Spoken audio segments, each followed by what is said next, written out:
La pregunta por el lugar que ocupa la imaginación en la cultura y en la psicología humana nombra aquello que para el hombre es trascendental, el valor de la existencia. Más aún, cuando pensamos en cuáles son aquellos recursos que utilizamos para darle sentido a nuestra cotidianidad. Pero, ¿qué utilidad tiene hacernos esta pregunta aquí y ahora? En una estructura social en donde hoy sobran las definiciones, gracias al desarrollo acelerado de la ciencia y la tecnología. Todo esto se torna importante cuando pensamos en el conjunto de problemáticas que vivimos en una sociedad globalizada donde el ser humano cada vez más se acerca a convertirse en una máquina de producción que ineludiblemente nos va a llevar a la destrucción del planeta. Para abordar esta reflexión sobre el sentido de la existencia en la globalización, vamos a recurrir a la función que cumple la imaginación en el desarrollo social y cultural. Para ello nos vamos a aventurar a pensar cuál es el lugar que ocupa la imaginación en la arquitectura humana. Vamos a hacer una pesquisa por el valor que ésta tiene en las ciencias y en la cultura, buscando identificar los retos actuales al momento de incluir la función simbólica y terapéutica del arte en las dinámicas sociales como una vía de transformación individual y colectiva.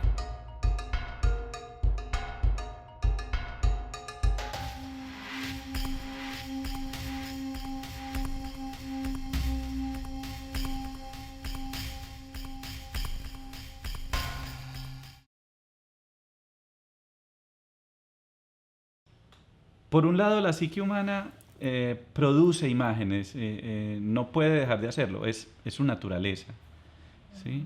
Mientras que el resto de las especies sabemos que, por ejemplo, los gatos parece que sueñan, ¿no? Y los perros, eh, por los movimientos que hacen mientras duermen, son como sueños de cacería, pero digamos que no hay una producción creativa de imágenes, sino repetitiva, reproductiva, ¿no?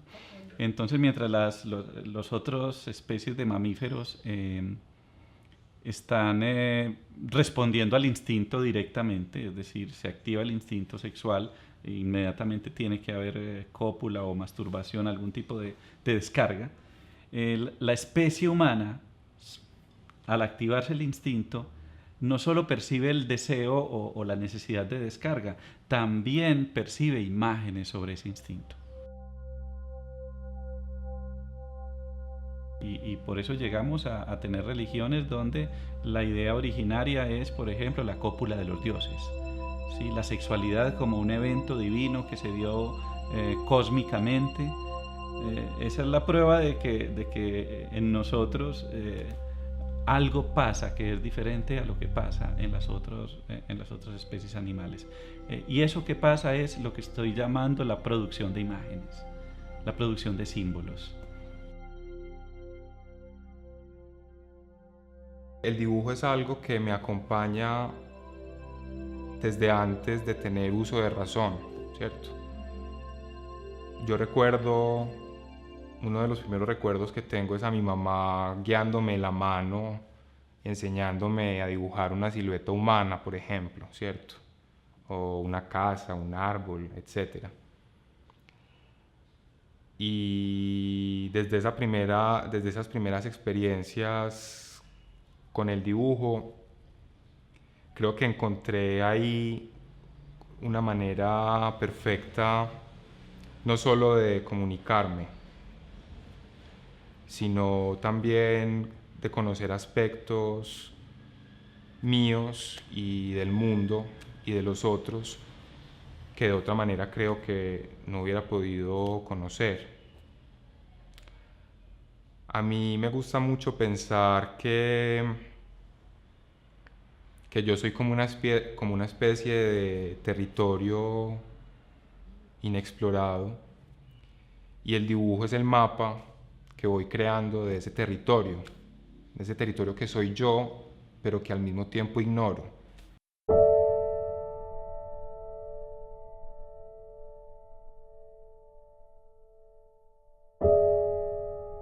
entonces es natural. Hay una función creativa en la psique.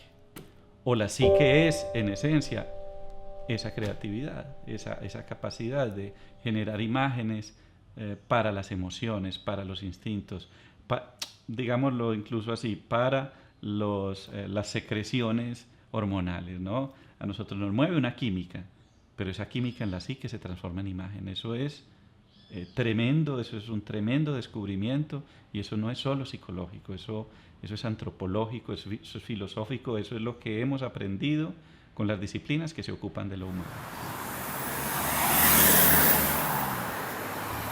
El arte nace cuando nace la cultura y es superior a cualquier intención humana por mercantilizarlo.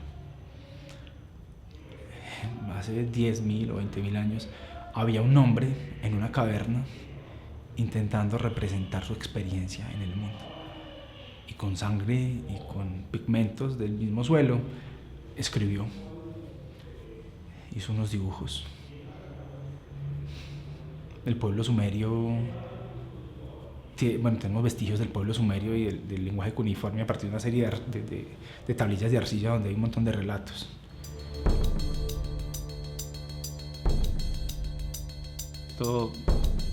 Esto sigue dando cuenta de esa producción constante de imágenes sobre las cosas, y la materia no es solo materia. Para nosotros la materia reviste psique, reviste imágenes. Eso no lo podemos evitar. Hay una manera de entender esto también, y es a partir de una fábula que se inventa un estudioso de las religiones, que es muy bella, y es que un grupo de estos recolectores primitivos va por ahí y de repente uno de ellos cae muerto.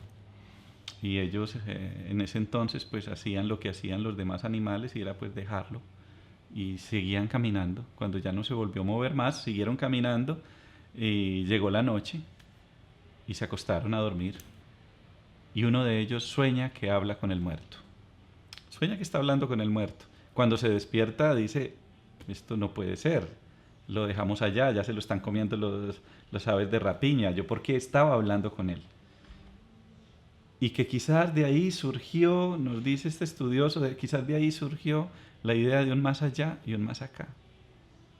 Hay otro sitio donde hay otro sitio donde la muerte es otra cosa, o hay otro sitio, ¿no? Y pudo haber surgido de esa manera. A mí me parece una buena fábula, que con todo lo fábula que es una emergencia imaginativa en este estudioso de las religiones que dice algo sobre nosotros.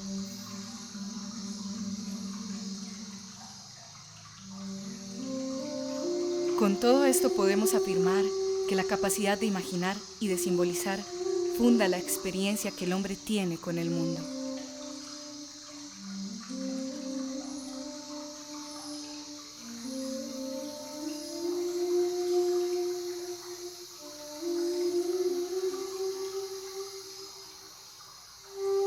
Todo lo que entra a la existencia suena.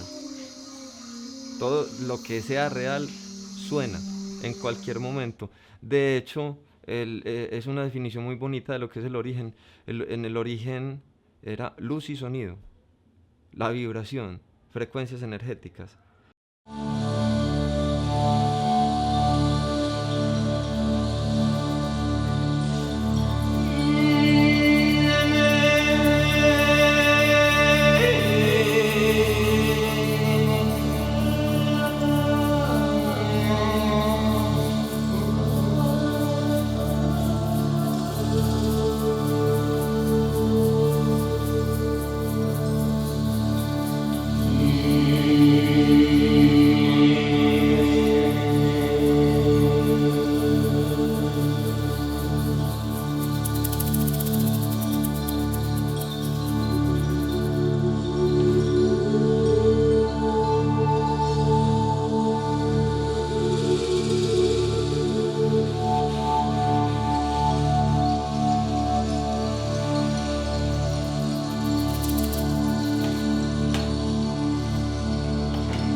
La música, en mi percepción personal,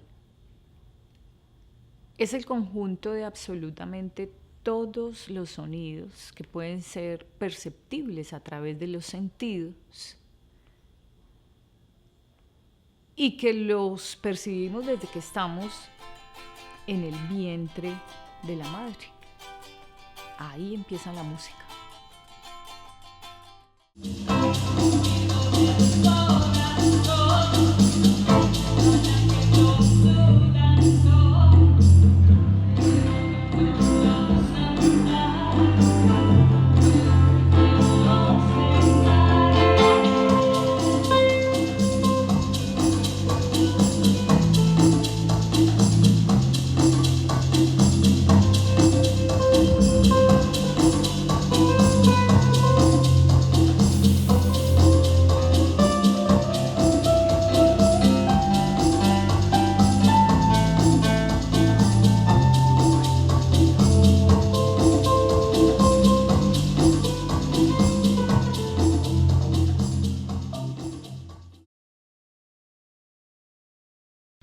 Nos asimilamos un poco a ser como dioses, creadores de, si bien vivimos un mundo que muchas veces nos causa desazón, nostalgia, nos causa, digamos, sí, nos sentimos, digamos, como en pérdida.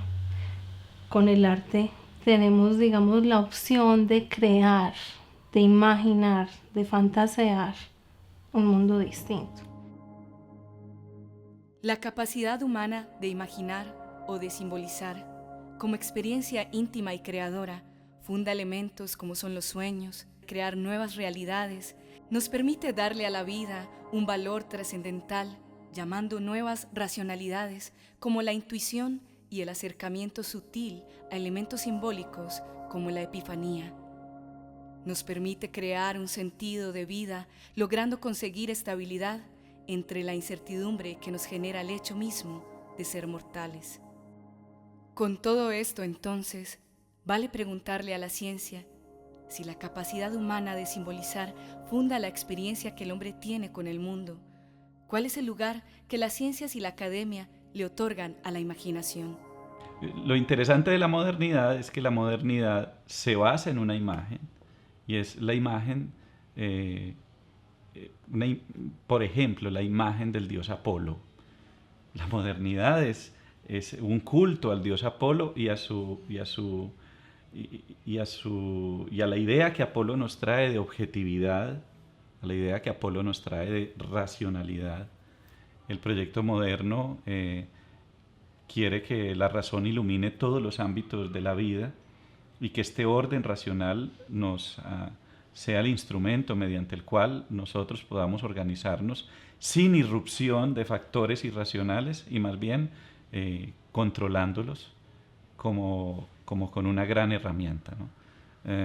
Como digo, bueno, la modernidad entonces se siente separada o promueve la separación del ser humano de aquellas creencias, aquellas fantasías, aquellas mitologías que irrumpieron en la realidad en la Edad Media y que irrumpieron en la realidad en las sociedades míticas, interrumpiendo ese libre paso de la razón y su dominio. Y seguramente lo que promueve la modernidad como un desencantamiento del mundo también es necesario, porque es necesario que nos relacionemos también de una manera concreta con los objetos concretos y de una manera concreta con el mundo concreto. Sin embargo, lo que vamos viendo, lo que nos han enseñado los últimos 50 años, es que esa espontaneidad del otro aspecto del ser humano, esa espontaneidad de lo irracional, no se queda quieto, sigue en movimiento, es dinámico. Me parece que como occidentales le damos como una importancia exagerada a lo que llamamos el yo, ¿cierto? Y Y en ese sentido me parece muy enriquecedor fijarme un poco más como hacia Oriente y también un poco hacia el surrealismo, porque tratan de no solo de restarle importancia, también de quitarle existencia al yo, ¿cierto? A eso tan pesado que llamamos el yo y que nos limita tanto, que nos cohíbe tanto. Entonces, para mí, muchas veces, el acto de dibujar me genera la sensación de que me libero un poco de ese yo, ¿cierto? De esos límites tan estrechos que me definen.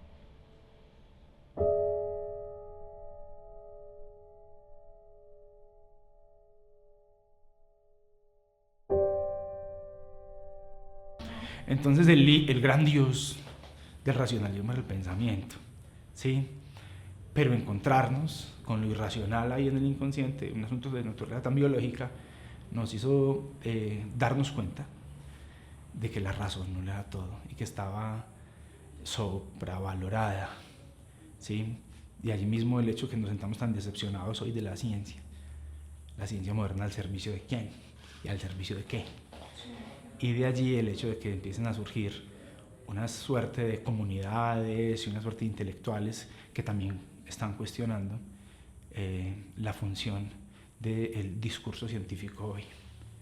Muchas veces sorprende que incluso en facultades donde uno esperaría que el arte tenga todo un protagonismo y, digamos, haya lugar a la libertad, pues que no se coarte el pensamiento, que haya, digamos, como la posibilidad de explorar tan propia de la posmodernidad, donde no nos encasillamos en algo. Se den hoy pues debates que bien podrían ser de época de la modernidad. Entonces, decir que se le dé un lugar a las artes en las ciencias humanas, no puedo decir que sea algo generalizable. Hay ciertas reivindicaciones del arte, hay ciertas apuestas por una estética, digamos, no convencional.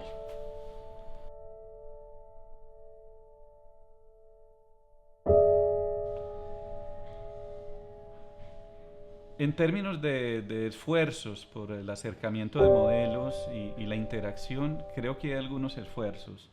Desafortunadamente no los veo al interior de las universidades y específicamente no los veo al interior de las facultades de psicología.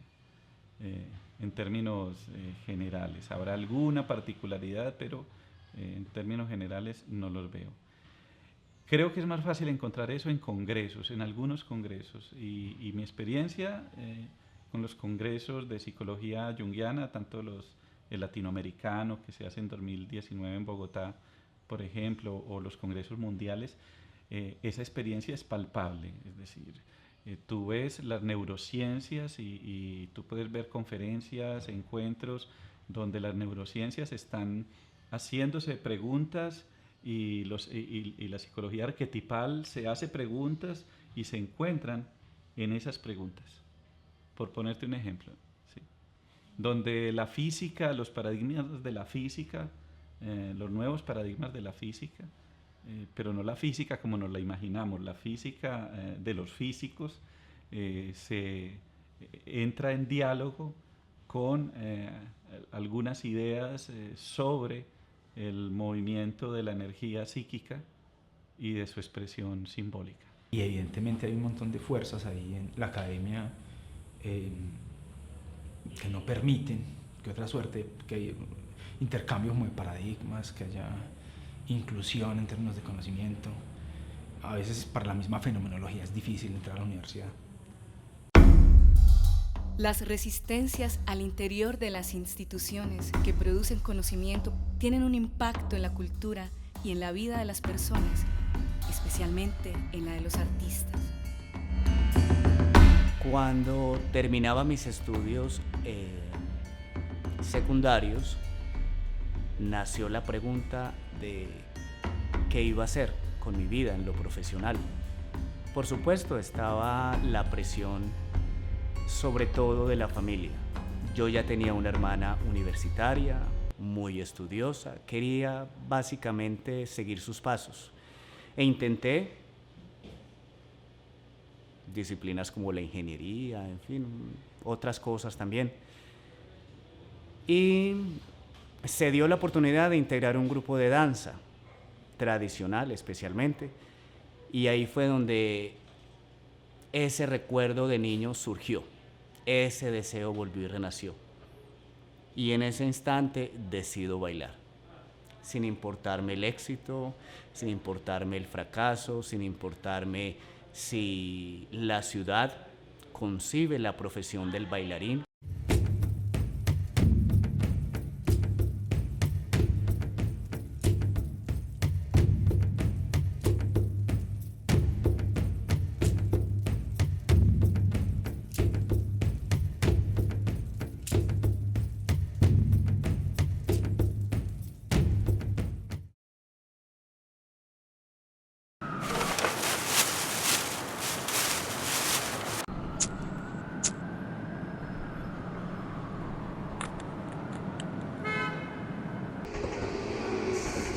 No creía que un artista pudiera vivir de su oficio, ¿sí?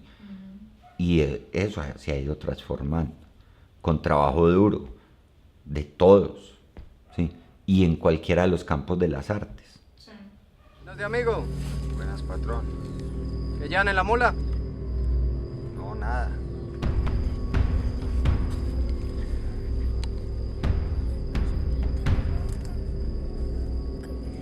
¿Podemos revisar? Para mí lo más importante que me ha permitido la actuación es haber creado una ruptura con el miedo. O sea, a mí me formaron desde pequeño con miedo. Con miedo a salir, con miedo a equivocarme, con miedo a cometer errores. Y a mí la actuación lo que me ha permitido es eso, es permitirme poderme equivocar, poder cuestionar.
Y me acuerdo cuando en mi último año de bachillerato entra alguien y dice, ¿quién quiere hacer un estudio preliminar de música en el conservatorio? Y nadie levantó la mano porque todos se perfilaban como arquitectos, ingenieros, médicos, qué sé yo, y de repente yo levanto la mano. Fue el inicio de mi carrera en una forma muy intuitiva de que iba a vivir unas experiencias muy, muy bonitas, que me iban a hacer extender el alma hacia otros lugares. La música es una forma existencial de vivir, diría yo, aunque un poco confuso los términos, pero pienso que todos en general estamos buscando la vida misma, es una búsqueda hacia sentirnos completos, sentirnos llenos espiritualmente, en la parte intangible. Y pienso que muchas de las herramientas que tenemos actualmente no alcanzan a llenar estas necesidades, la parte tecnológica, la parte idiomática, la parte cultural incluso. Entonces, la música para mí ha sido el completo de mi vida, porque pienso que es un lenguaje del alma. Y cuando tú puedes transmitir lo intangible, sentimientos, ideas, nostalgias, melancolía, son cosas que nacen del alma, el mismo amor, ¿no? Cuando tú eres capaz de expresarlo a través de lo que tú haces, en mi caso la música, hay una realización no solamente como artista, sino como persona.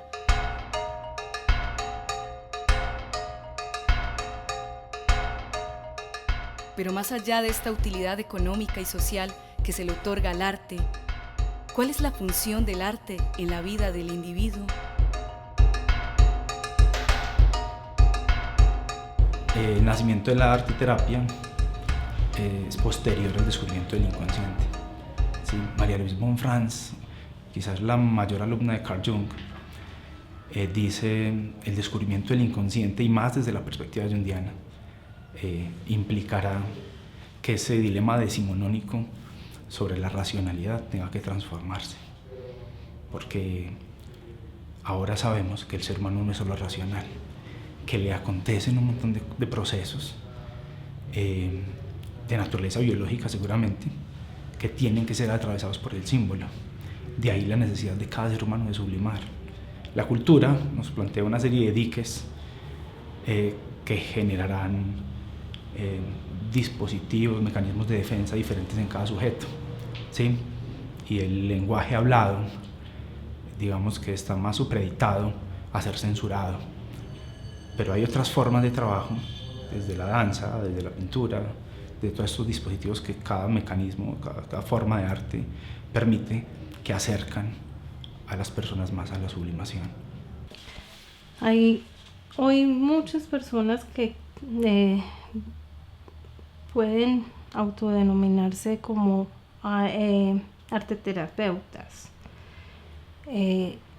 y considero que debe haber una formación pues para hacerlo. No se trata de la instrumentalización del arte por sí solo, sino precisamente de un conocimiento previo que esté respaldando el uso de determinada técnica con un fin determinado, que esté ayudando a unos objetivos clínicos.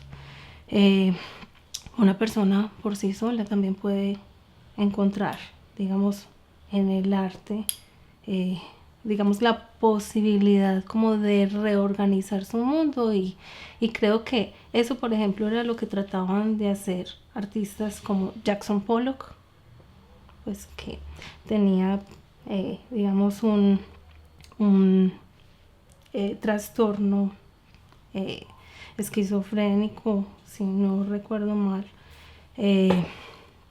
y tantos otros artistas que han buscado como de alguna manera estabilizarse vía el arte. Pero otro asunto es cuando ya estamos hablando de la utilización en un espacio psicoterapéutico del arte.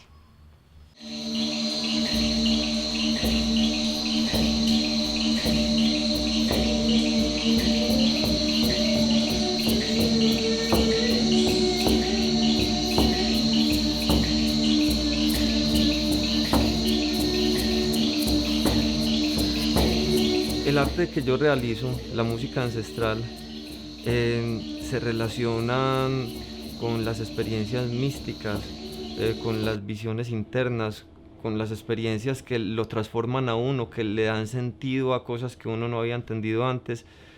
Y esto es precisamente entendiendo por qué. La música ancestral está hecha con instrumentos indígenas y cantos ancestrales, y se ha comprobado científicamente que estos instrumentos, como por ejemplo el didgeridoo australiano o el tambor chamánico o los mismos cascabeles, tienen el poder de hacer que las personas lentifiquen la velocidad de las ondas cerebrales, de la frecuencia de las ondas cerebrales, y que entren en trance, que cambien de modo cognitivo. Entonces, estos instrumentos, junto con los instrumentos indígenas, junto con los cantos ancestrales, son las técnicas que sin sustancias tienen mayor capacidad de conducir a las personas al viaje en el inconsciente, a estados de meditación profunda.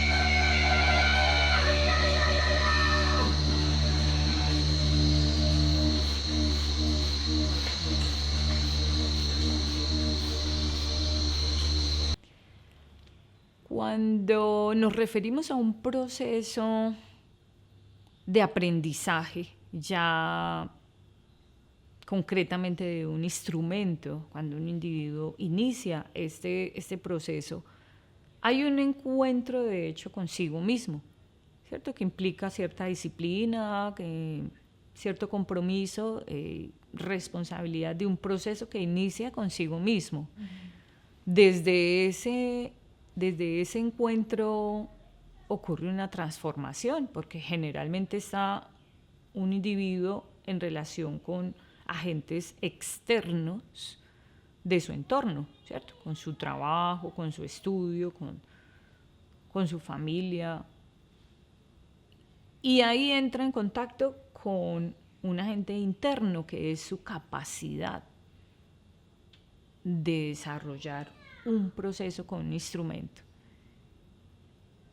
Y en la mayor parte de los casos ocurre que simultáneamente se generan procesos de autoestima, de creer en sí mismo, de dialogar con sí mismo. La necesidad de cualquier persona de nombrarse como alguien al que le acontece algo, como alguien sujeto a una historia, a un devenir cultural, miembro de una familia, de una sociedad. A veces implica que cada persona se cuestione por esos dispositivos que tiene para nombrarse.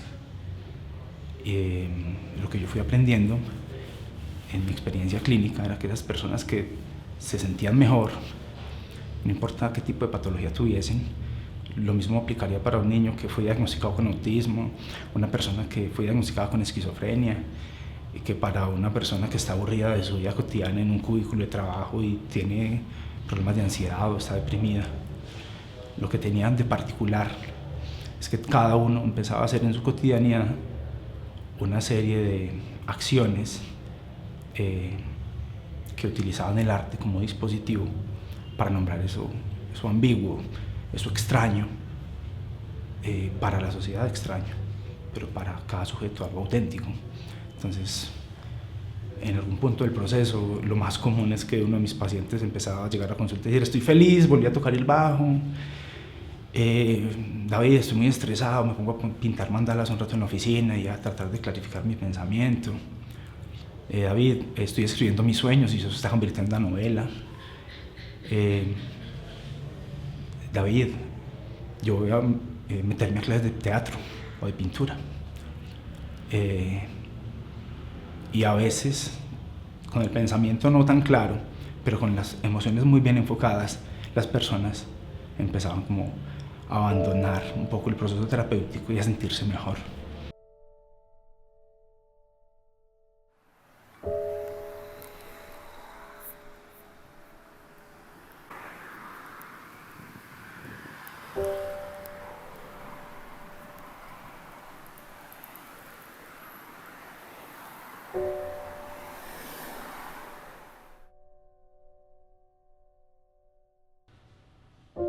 Una de las experiencias simbólicas que enriquecen más mi trabajo es la experiencia de los sueños. Ahí tanto los pacientes como yo hemos encontrado este material, este oro, como nos gusta decir, este oro del alma. Hablando de estas imágenes simbólicas como posibilidades de ampliar la gama de experiencias y la gama de perspectivas sobre las mismas experiencias, pienso, por ejemplo, en algunos hombres que han llegado a terapia y que llegan con esta pregunta por la masculinidad. Pareciera que en el patriarcado, para utilizar esa categoría, o en el machismo, hablando de esa otra, los hombres tuviéramos eso resuelto. Y es evidente que ahora los hombres se están abriendo un poco más a ir a consulta y a hacerse preguntas, cuando hace algunos años la terapia era asunto de mujeres, porque realmente la enfermedad se ha proyectado sobre las mujeres. Bueno, ese es otro tema, históricamente ha sido así.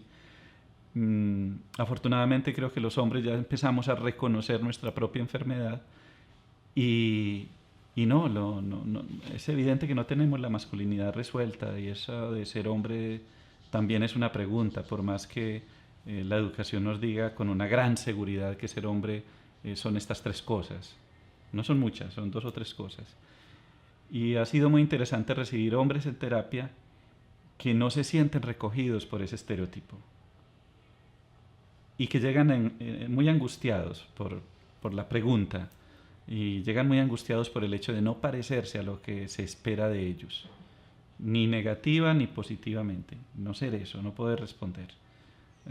Por poner solo un ejemplo, entonces el hombre tiene que ser muy activo sexualmente y siempre tiene que querer y siempre está dispuesto, y muchos hombres no tienen esto y dicen, entonces yo soy menos hombre por eso.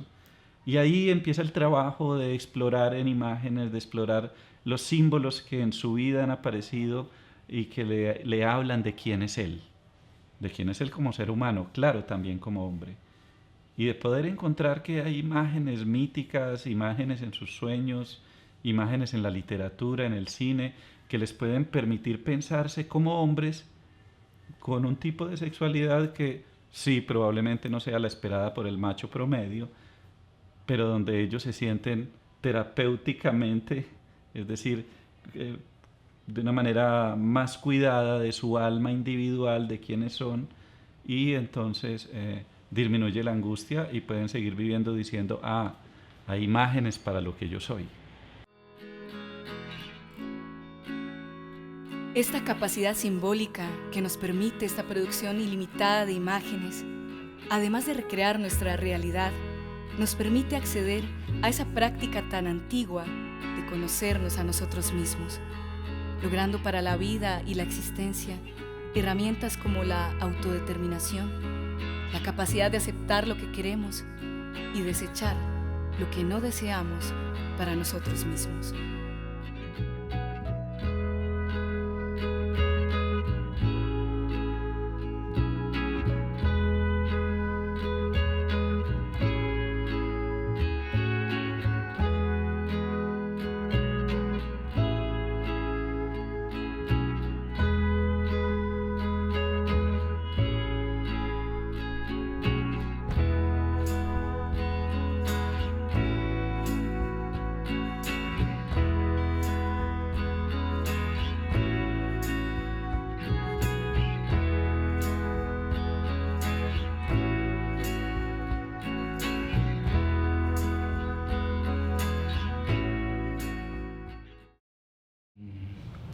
una persona que llega a mi consulta, estoy pensando en una señora que me enseñó muchísimo, llegó a mi consulta después de no caminar 14 años. Tiempo después de tener a su último hijo, saber que no iba a tener más hijos, ella sufre una enfermedad que hace que no pueda caminar. Pero no es por eso que consulta al psicólogo. Consulta al psicólogo porque está gravemente deprimida y pasa mucho tiempo sola, así que con la medicación es complejo para la familia, no tiene un cuidador. Empieza a asistir a mi consulta un par de veces por semana y en la pregunta por ser creativo, ella empieza a hacer artesanía con reciclaje. Tal vez me estés viendo ahora. Y esa artesanía con reciclaje empieza a hacerla sentir más digna. ¿Quién soy yo en este mundo? ¿Y qué es lo que estoy haciendo? Y empieza a vender sus artesanías. Habían cosas muy creativas, muy dicientes de quién era ella. Y a medida que se sentía más a gusto con su producción, ella empezó a buscarle mercado, porque el capitalismo también implica que uno tiene que sobrevivir en términos materiales, y por eso uno tiene materia también, de eso está hecho el cuerpo. Entonces empieza a buscarle mercado a esto que está fabricando, construyendo. Al principio era muy difícil, así que lo acumula, pero su hija mayor le ayuda a hacer una microempresa de artesanías. Eso es lo que ella está haciendo en términos artísticos. Pero también empezó a llegar caminando a la consulta. Primero venía en un caminador, luego venía con un bastón y al final se le quedaba el bastón en el consultorio. Lo que me decía, puedo caminar una semana, puedo caminar un par de cuadras, puedo caminar dando la vuelta a la manzana. A veces me lo encuentro en las redes sociales con fotos que yo digo, esta mujer se ve tan feliz haciendo cosas tan plenas, una mujer muy joven que empezaba a tener la idea de que su vida se estaba acabando. Pero ahora es una persona que se ha identificado a partir del trabajo con el arte mismo.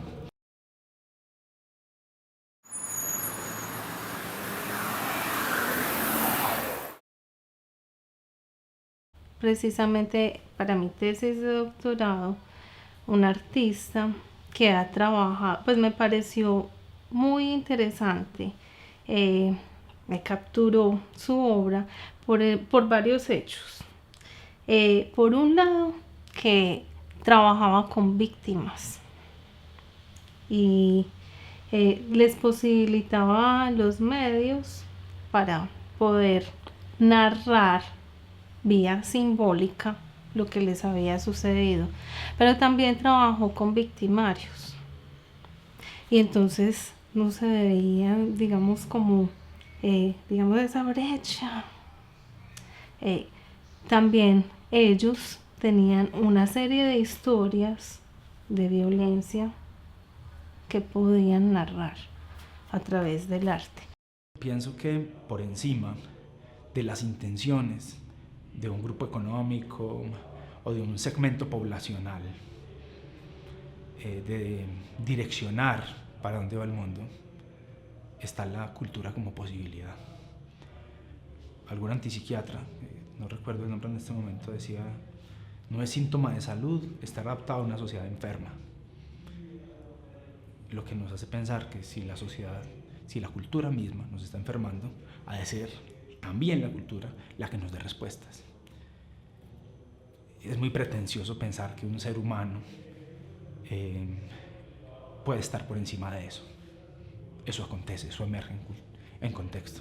Por eso una sociedad tan aporreada como la nuestra produce tantos artistas. Que muchas veces, yo digo que la utilización del arte puede ser en ocasiones, no digo revolucionaria, sino más, ¿cómo es la palabra? Es salirse, digamos, del molde habitual. A nosotros los psicólogos nos enseñan a trabajar con la palabra por excelencia y utilizar, por ejemplo, la pintura es salirse de ese surco, ¿cierto? Pero a veces es tal la experiencia que no se encuentran palabras para nombrarla, y la utilización de estos otros recursos permite justamente simbolizarlos y recrearlos.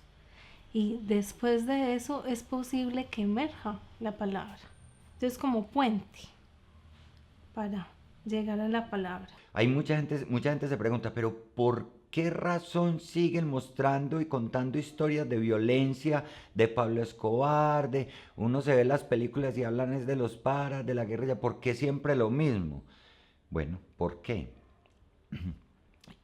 Solo así la gente logra hacer catarsis de lo que ha vivido. Mucha gente necesita ver eso y entenderlo, porque mucha gente ni siquiera entiende por qué hoy la ciudad es lo que es, por qué hoy los ciudadanos pensamos como pensamos. Y solamente devolviéndonos en la historia y viendo qué fue lo que le tocó vivir a los jóvenes de la década de los 80 y los 90, puede entender cómo hoy la ciudad es lo que es y piensa como piensa. Porque hoy la gente es facilista, porque vivimos en una cultura de, bueno, iba a decir una palabra, del importaculismo, ¿sí? Que todo les importa nada, que todo se me debe. Y toda esa cultura fue construida sobre la historia de Pablo Escobar. Si no la conocemos, suena como frase de cajón, pero es real, ¿sí? Estamos condenados a repetirla. Si no entendemos, ¿y cómo la entendemos? Una de las cualidades que tiene la actuación es esa, es que podemos retomar la historia, volver a la historia y ponerla aquí delante de todos. Y lo mismo pasa con el futuro. Si sabemos hacer una lectura de ciudad, podemos mostrarle a la gente cómo podríamos estar en el futuro.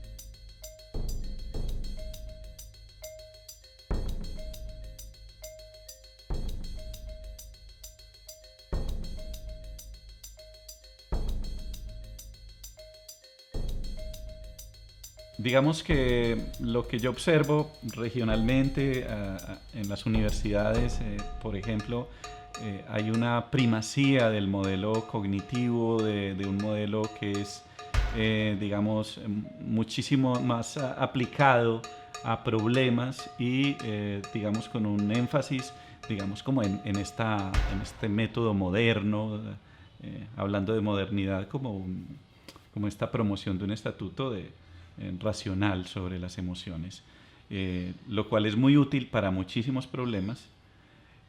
Sin embargo, me parece que carece de este acercamiento al mundo simbólico y al mundo imaginario que realmente pudiera sanar un asunto que es mucho más cultural, que es mucho más amplio, donde el paciente no es solo el paciente de su pequeño problema, que seguro es muy importante para él, su problema con el trabajo o con la pareja o con la organización del tiempo y el dinero, sino que el paciente también es paciente de una situación colectiva que encarna en él, de una serie de estereotipias, de una serie de limitaciones simbólicas con las que nacemos, en las que estamos inmersos y para las cuales no basta ese estatuto meramente práctico, aplicado racionalmente, sino que es necesario irse un poco a un material más amplio. Entonces creo que nos necesitamos cada vez más que estas facultades de psicología, que estas escuelas se abran a la posibilidad de lo que complementariamente, porque no digo yo que, precisamente no entrar en esta guerra de escuelas y de perspectivas, sino de ver la complementariedad de los enfoques.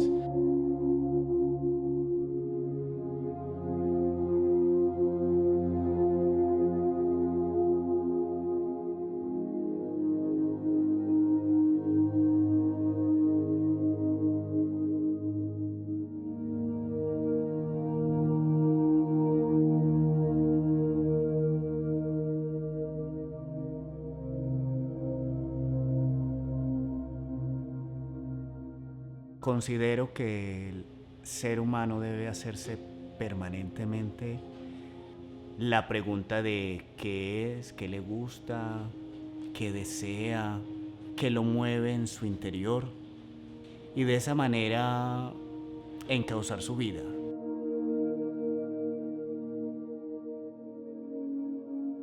Aún así considero que la danza, si bien me ha transformado, no ha sido suficiente para llenar vacíos existenciales. Pienso que esos vacíos deben ser condición de estudio permanente. Pienso que eso amplía la visión que todos tenemos de la vida y el mundo, y eso puede contribuir más a autodescubrirnos que la práctica de un solo oficio.